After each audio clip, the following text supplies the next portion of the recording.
ಸರ್ಕಾರದ ಆದೇಶಕ್ಕೆ ಬೆಲೆ ಇಲ್ಲ. ಬೆಳಗ್ಗೆ 9 ಆದರೂ ಕಚೇರಿಗೆ ಬಾರದ ವೆಂಕಟಗಿರಿ ಪಿಡಿಒ ಕೃಷ್ಣ ಎಚ್ ವಿರುದ್ಧ ಗ್ರಾಮಸ್ಥರ ಆಕ್ರೋಶ.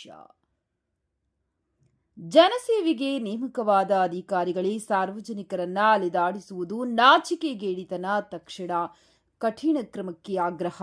ಗಂಗಾವತಿ. ಕರ್ನಾಟಕ ಸರ್ಕಾರದ ಆದೇಶದಂತೆ ಏಪ್ರಿಲ್ ಹಾಗೂ ಮೇ ತಿಂಗಳಲ್ಲಿ ಉರಿ ಬಿಸಿಲಿನ ಹಿನ್ನೆಲೆ ರಾಜ್ಯದ ಎಲ್ಲ ಸರ್ಕಾರಿ ಕಚೇರಿಗಳು ಬೆಳಗ್ಗೆ 8 ಗಂಟೆಯಿಂದ ಮಧ್ಯಾಹ್ನ 9:30ರವರೆಗೆ ಕಾರ್ಯನಿರ್ವಹಿಸಬೇಕೆಂದು ಸ್ಪಷ್ಟ ನಿರ್ದೇಶನ ನೀಡಿದ್ದರೂ ವೆಂಕಟಗಿರಿ ಗ್ರಾಮ ಪಂಚಾಯಿತಿಯಲ್ಲಿ ಮಾತ್ರ ಈ ಆದೇಶವನ್ನು ಸಂಪೂರ್ಣವಾಗಿ ನಿರ್ಲಕ್ಷ್ಯ ಮಾಡಲಾಗಿದೆ ಎಂಬ ಆರೋಪ ಕೇಳಿಬಂದಿದೆ. ಶನಿವಾರ ಬೆಳಗ್ಗೆ ತಮ್ಮ ವಿವಿಧ ಕೆಲಸ ಕಾರ್ಯಗಳಿಗಾಗಿ ಗ್ರಾಮ ಪಂಚಾಯಿತಿಗೆ ಆಗಮಿಸಿದ್ದ ಸಾರ್ವಜನಿಕರು ಬೆಳಗ್ಗೆ 9 ಗಂಟೆ ಕಳೆದರೂ ಪಿಡಿಒ ಕೃಷ್ಣ ಎಚ್ ಸೇರಿದಂತೆ ಸಿಬ್ಬಂದಿ ಕಚೇರಿಗೆ ಹಾಜರಾಗದಿರುವುದನ್ನು ಕಂಡು ತೀವ್ರ ಆಕ್ರೋಶ ವ್ಯಕ್ತಪಡಿಸಿದರು. ಸರ್ಕಾರದ ನಿಯಮ ಪಾಲನೆ ಮಾಡಬೇಕಾದ ಅಧಿಕಾರಿಗಳೇ ಆದೇಶ ಉಲ್ಲಂಘಿಸಿ ಸಾರ್ವಜನಿಕರನ್ನ ಗಂಟೆಗಳ ಕಾಲ ಕಾಯಿಸುವುದು ಖಂಡನೀಯ ಎಂದು ಗ್ರಾಮಸ್ಥರು ಕಿಡಿಕಾರಿದರು.